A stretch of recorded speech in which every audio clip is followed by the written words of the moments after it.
तीन दामाद की सास पार्ट 2। अब तक आपने सुना कि कावेरी जी अपनी तीनों बेटियों ईशा, मोहिनी और सुहाना की शादी 3 घर जमाई लड़कों के साथ करवा देती है। उन्हें लगता है कि ये लड़के शायद घर का कामकाज संभाल लेंगे, लेकिन उनके तीनों घर जमाई बहुत आलसी थे। वो नौकरी भी नहीं करते थे और बाहर का काम भी नहीं।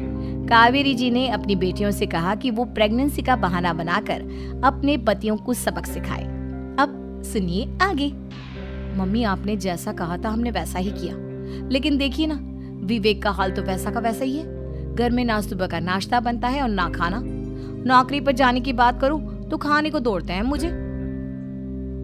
हाँ मम्मी, मैंने भी सुमित को कितनी बार कहा कि अगर नौकरी नहीं करनी तो कोई छोटी सी दुकान ही खोल लो। घर का खर्चा कैसे चलेगा? देखो दोपहर के 12 बजने आए और जनाब अभी तक सो रहे हैं। हाँ मम्मी, ईशा और सुहाना ठीक कहती हैं। अविनाश का भी यही हाल है। जब मैंने अपनी प्रेगनेंसी के बारे में कहा तो मुझसे कहने लगा, अरे दूसरी लड़कियां तो 9-9 महीने तक नौकरी करती है, बस डिलीवरी के टाइम छुट्टी लेती है। मोहिनी, तुम भी नौकरी करो। अब मुझे कहाँ नौकरी मिलेगी? मम्मी बताओ, अब मैं क्या करूँ? हे भगवान, क्या सोचकर घर जमाई दामाद लाई थी मैं कि मेरी बेटियां मेरे पास रहेंगी और खुश रहेंगी, लेकिन इन आलसी दामादों ने तो हमारी जिंदगी को भी प्रॉब्लम में डाल दिया है। मैं तो कहती हूँ मम्मी, हम लोग वापस अपनी जॉब पर जाना शुरू कर देते हैं। बता देते हैं इन लोगों को कि हमने प्रेगनेंसी का बहाना किया है। नहीं नहीं बेटा, ऐसी गलती भी मत करना। अगर तुमने ऐसा किया तो इन तीनों की आदत और खराब हो जाएगी। अरे आज नहीं तो कल कभी तो तुम प्रेग्नेंट होगी, तब वापस यही प्रॉब्लम आएगी। तब क्या करोगी तुम तीनों? हाँ मम्मी, आपकी बात तो बिल्कुल सही है। इन लोगों को तो सुधारना ही पड़ेगा। लेकिन कैसे? अपने बच्चों के आने की खबर सुनकर भी इन लोगों पर कोई असर नहीं हो रहा। पैसे कमाने के लिए घर से बाहर निकलना ही नहीं चाहते ये तीनों। अब मेरे दिमाग में एक प्लान आया है। तुम तीनों चिंता मत करो, उन तीनों को बुलाओ, फिर मैं बात करती हूँ। थोड़ी देर बाद कावेरी जी अपने तीनों दामादों को सामने बुलाकर अपनी बात कहना शुरू करती है। अविनाश, सुमित और विवेक, देखो बेटा, मैं ना तुम तीनों से बड़ा प्यार करती हूँ, इसीलिए तो तुम्हें घर जमाई बना कर रखा है मैंने। अरे मम्मी जी, सीधे सीधे कहिए ना, क्या बात है? प्यार तो हम भी आपको बहुत करते हैं। अरे मम्मी जी, आपकी इज्जत भी बहुत करते हैं। अरे भाई, आपके जैसी सास और कमाने वाली बीवी सबको मिलती है क्या? हाँ मम्मी, विवेक और सुमित ठीक कह रहे हैं। आपकी बेटी से शादी करके मेरी तो जिंदगी ही अच्छी हो गई है।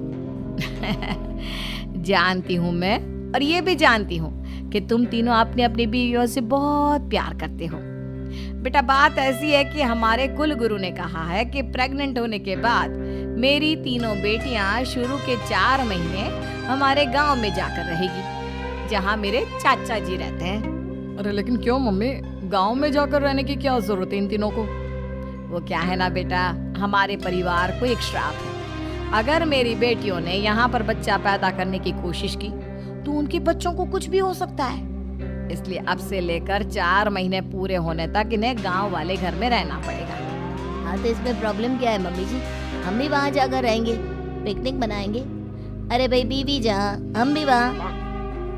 हाँ यार, आइडिया तो बहुत अच्छा है। शहर की जिंदगी में रह रहकर परेशान हो चुके हैं, अब कुछ दिन गांव में बिताएंगे। तुम लोग समझने की कोशिश क्यों नहीं करते? तुम में से कोई भी वहां नहीं जा सकता, और मैं यहाँ रहूंगी ना तुम तीनों के साथ। 4 महीने की तो बात है, उसके बाद ये तीनों ही लौट कर आ जाएंगी। ठीक है मम्मी जी, अब हमारे बच्चों का सवाल है तो ये तो करना ही पड़ेगा। कावेरी अपनी तीनों बेटियों को कुछ दिन के लिए घर से बाहर कहीं दूसरे शहर में रहने के लिए भेज देती है। कुछ दिनों के बाद, अरे मम्मी जी, बहुत दिन से पिज्जा नहीं खाया, मंगवाइए ना। क्या बताऊं बेटा, पहले तो बेटियां खर्चा दे देती थी क्योंकि उनकी नौकरी थी, लेकिन अब तो मेरे पास पैसे ही नहीं बचे। थोड़े बहुत पैसे हैं जो बच्चों की डिलीवरी में काम आएंगे। लेकिन मम्मी जी, आपकी बेटियों को वापस आने में तो अभी बहुत वक्त बाकी है।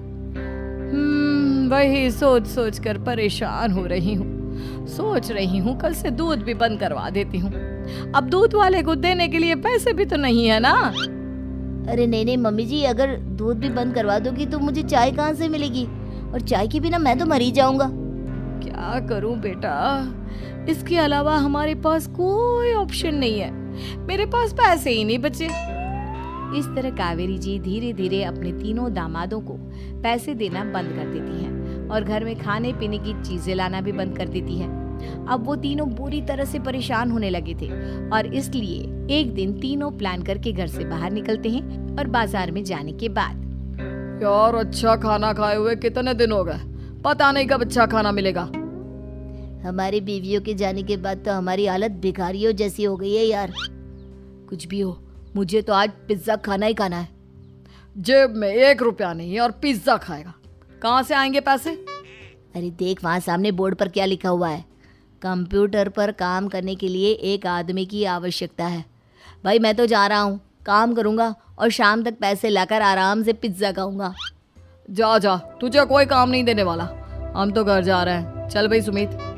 सुमित और अविनाश वहाँ से चले जाते हैं और विवेक उस कंप्यूटर शॉप पर सारा दिन काम करके 5,000 रुपए कमा कर घर लौट कर आता है और अपने खाने के लिए अच्छी अच्छी चीजें भी लेकर आता है। ये देखकर विवेक और सुमित के दिल में भी कुछ पैसे कमाने की इच्छा जागती है। अरे सुबह सुबह कहाँ चल दिए तुम? मम्मी जी एक बहुत अच्छी जगह मिली है, कंप्यूटर पर काम करने के 5,000 मिले थे कल मुझे। अगर रोज काम करूंगा तो पूरे 40,000 की तनख्वाह। अरे वाह, ये तो बहुत अच्छी बात है दामाद जी, आपको जाना ही चाहिए। सुमित और अविनाश विवेक को इस तरह तरक्की करते देखकर परेशान हो जाते हैं और वो दोनों भी काम की तलाश में निकल पड़ते हैं। धीरे धीरे उन दोनों को भी काम मिल जाता है। अब कावेरी के तीनों दामाद छोटी मोटी नौकरी करके अच्छा पैसा कमाने लगे थे। एक दिन कावेरी उन्हें अपने पास बुलाती है। अरे वाह, विवेक 40,000 कमा लेता है, अविनाश 60,000 और सुमित तुम भी 40,000 के आसपास कमा ही लेते हो। कुल मिलाकर तुम अच्छे खासे पैसे कमा रहे हो बेटा। हाँ मम्मी जी, बहुत मजा आता है जब महीने के एंड में मोटी रकम हाथ में आती है। पूछिए मत मम्मी जी, घर में रहकर रोटी बना बनाकर औरतों जैसा महसूस होने लगा था मुझे तो। हाँ बेटा, तुम तीनों की बात तो बिल्कुल ठीक है और जानते हो अब तुम तीनों की पत्नियां भी वापस लौट कर आने वाली है। लेकिन मम्मी जी अभी तो उन्हें गए सिर्फ 2 महीने हुए हैं, आपने तो कहा था वो 4 महीने के बाद लौट कर आएंगी। ऐसा कुछ नहीं है बेटा, मैं सिर्फ तुम तीनों को सबक सिखाना चाहती थी कि आदमी घर में बैठकर बीवी की कमाई खाता हुआ अच्छा नहीं लगता। इस दुनिया में हर इंसान को मेहनत करनी चाहिए, काम करना चाहिए, चाहे वो औरत हो या आदमी, ताकि अपने परिवार को संभाल सके। कावेरी की बात सुनकर उन तीनों को अपनी गलती का एहसास होता है और कावेरी उन्हें सच बता देती है कि ईशा, सुहाना और मोहिनी शहर में ही कहीं दूसरी जगह रह रहे थे। शाम के वक्त उन तीनों की पत्नियां लौट कर आ जाती है और कावेरी जी का परिवार एक खुशहाल परिवार की तरह रहने लगता है।